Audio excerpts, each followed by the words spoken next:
Raut sir आप यहाँ पर आए, हमारे उस कैंडिडेट के नाम बताएं जिन्होंने 60 में कितने नंबर आए थे उनका? मोनिका, मोनिका स्टूडेंट थी लास्ट ईयर में, उनके बेसिकली 58 उन्होंने स्कोर किया था आउट ऑफ 60, ठीक है ना।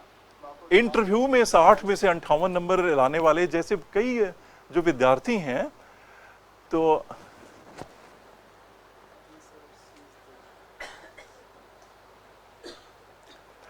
ये चीजें मुमकिन इसलिए हो पाती हैं कि जब हमारे पास ये स्टूडेंट्स आए, तो उस समय हम थोड़ी देर पहले बात कर रहे थे ना कि हमने रिटेन की पढ़ाई की, अनौपचारिक, the informal atmosphere that we mostly lived in societies, family, colleges, interview.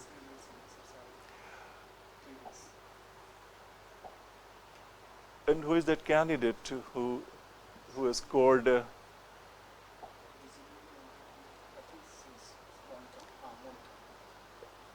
There are many students who have scored in their 50s, 55, 54, 52, 53, 50, 60, 58, 60 में से मुझे खुद भी हैरानी हुई जब रिजल्ट आया। लेकिन देन दो चीज़ें होती हैं, खुशी भी होती है, प्रसन्नता भी होती है, उत्साह भी होता है, और अपने आप में थोड़ा मतलब लगता है कि सफल सक्सेस का जिसको बोलते हैं कि वी वर, आप लोग लिटरेचर के स्टूडेंट हैं तो आप इस मुहावरे को समझ सकते हैं, we were basking in the reflected glory.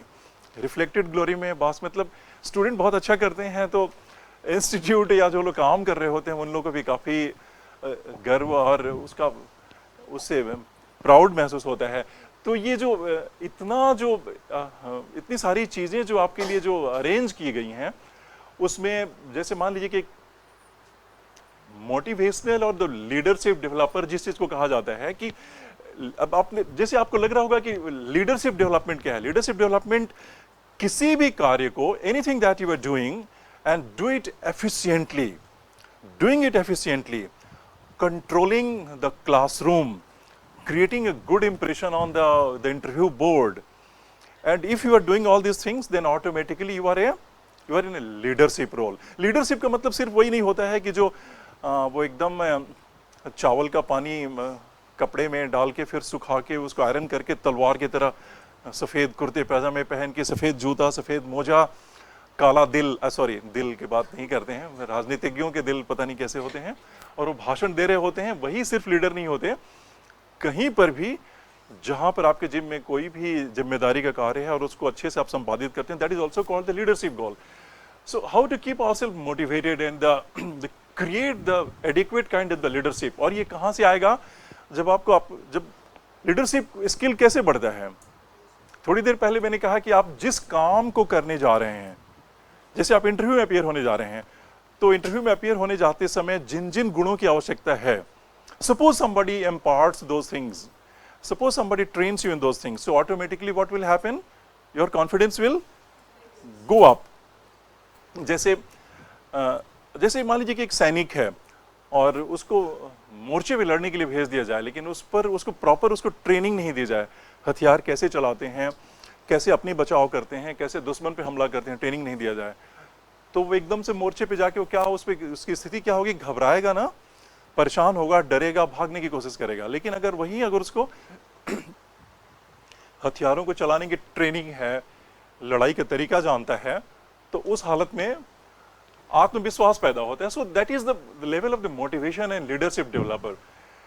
And ये काम अब जैसे मान लीजिए कि वो तरुण धनकर सर हैं, उन्होंने बहुत उनका एक क्रांतिकारी कंट्रीब्यूशन है इस फील्ड में, चूंकि वो एक 24 घंटे वो डेडिकेशन इसी नशे में कि किस तरह से the finest possible tools of education, finest possible tool of the training that can be put together for the students, किस तरह से उन चीज़ों को जुटाया जाए विभिन्न स्रोतों से।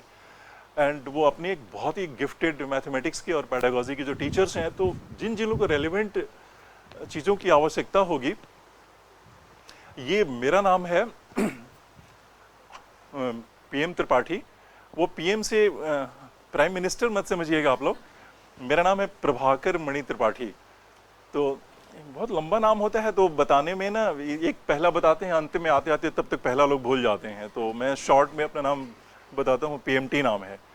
तो पीएमटी बोलता हूँ तो फिर लोग कहते हैं अच्छा ये प्री मेडिकल टेस्ट वाला कराते हैं सर क्या?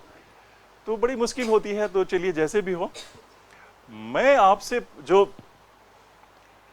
पर्सनालिटी और इंटरव्यू स्किल से रिलेटेड जितनी जो बारीकियां हैं, तो उसमें जो हम स्किल्स पे ज़्यादा ध्यान देंगे। स्किल से मेरा मतलब कि सैद्धांतिक नॉलेज जानने से कोई फ़ायदा नहीं है।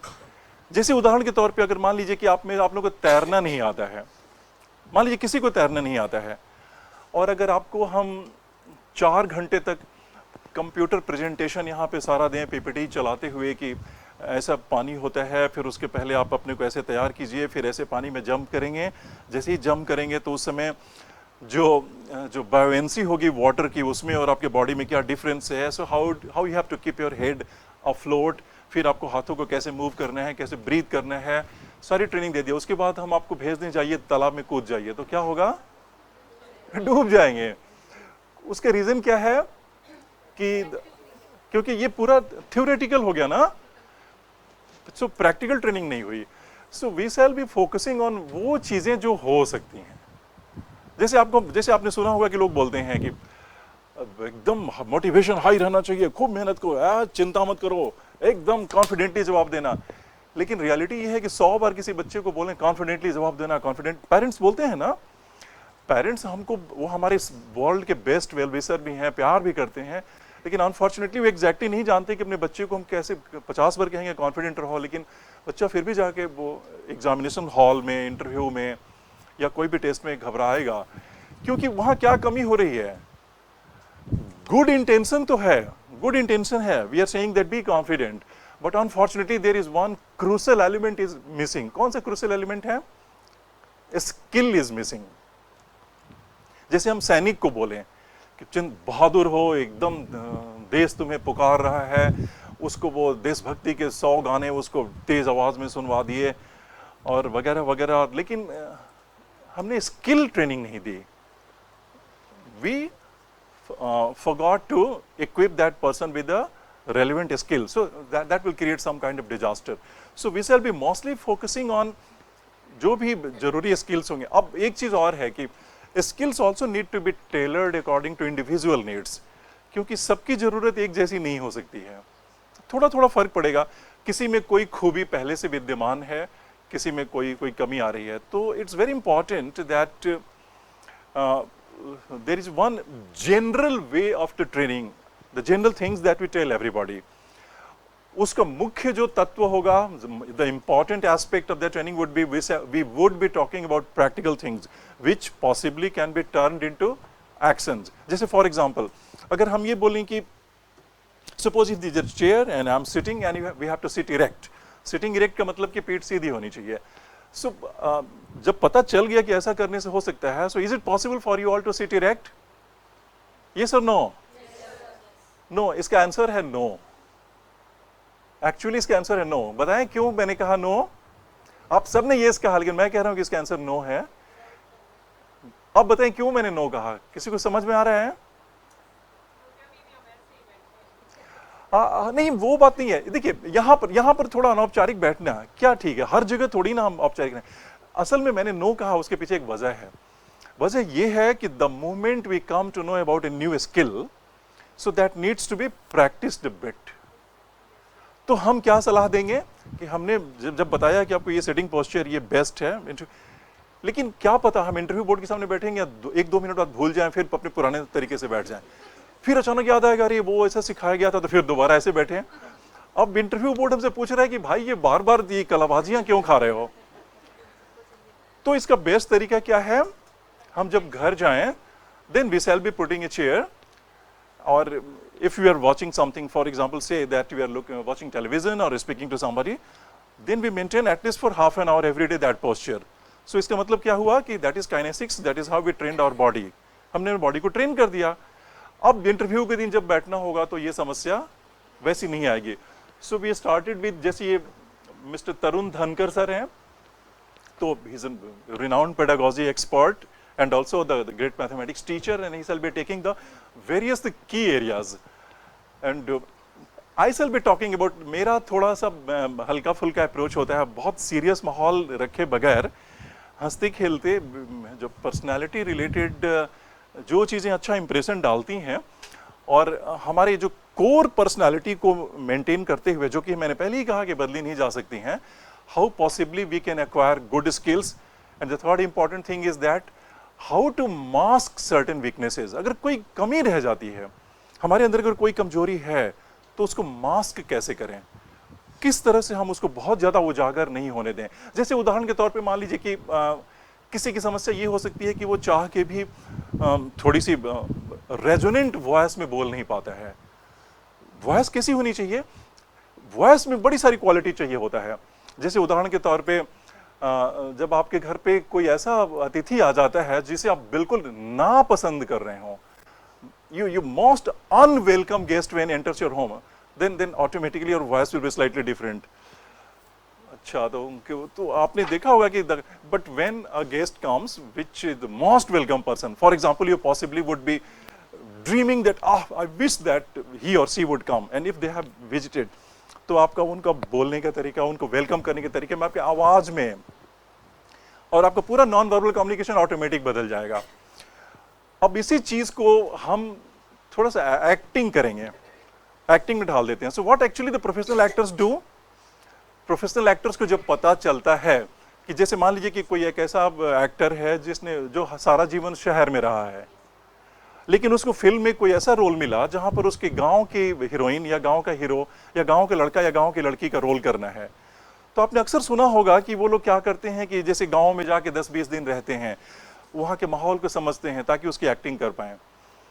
तो थोड़ा सा जो एक्टिंग का पक्ष होता है जो कि इंटरव्यू में आवश्यक होता है, तो उसमें ये शामिल है। जैसे मान लीजिए कि हम आपसे ये बोलें कि हमें इस बात की पूरी सावधानी बरतनी है कि हम एकदम औपचारिक हिंदी बोलें, खड़ी हिंदी बोलें, औपचारिक हिंदी बोलें, और हमारे जो देशज शब्द हैं, जैसे मान लीजिए कि जो शब्द हरियाणवी से आते हैं, अवधी से आते हैं, भोजपुरी से आते हैं, ब्रज भाषा से आते हैं, तो उन जो बिल्कुल देशज शब्द हैं उनको बचाते हुए खड़ी बोली में औपचारिक हिंदी बोलें। तो अगर हमें क्षमता है, हमने अच्छे से हिंदी का अध्ययन, भाषा का अध्ययन ठीक से किया है, तो हम कोशिश करेंगे कि तत्सम या तद्भव शब्दों का प्रयोग करें और वैसे बोल रहे होंगे। And suppose if I am speaking English, so mostly what happens that most of the time you are watching say वो third grade like the OTT platforms, the serials, American serials that are coming, you are watching them, and constantly you are being bombarded with a certain kind of phrases, certain kind of the colloquial expressions that you are picking up, and then slowly that starts seeping into your own spoken language. Then you start speaking the same kind of a language, but before the interview board, remember it's a very, very formal occasion.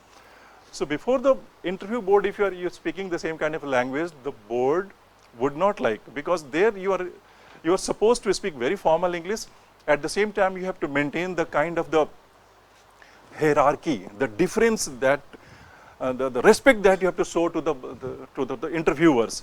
क्योंकि वो सोच के देखिए कि वो उनकी उम्र भी आपसे दुगनी उम्र के होंगे लोग, पहली बात। दूसरी बात कि वो अपने क्षेत्र में उन्होंने काफ़ी सफलता पहले से हासिल की हुई है, एक पद हासिल किया हुआ है। And the third thing is that कि उनके हाथ में एक बहुत बड़ी बात है कि वो आपको नंबर तो वही देंगे ना। तो the humility, good manners, formal language, all this things we do in a manner of showing respect to the people. तो हम हिंदी में इंटरव्यू दें, अंग्रेजी में इंटरव्यू दें, जिस भाषा में भी इंटरव्यू देंगे हम उस भाषा में औपचारिक भाषा का प्रयोग करें।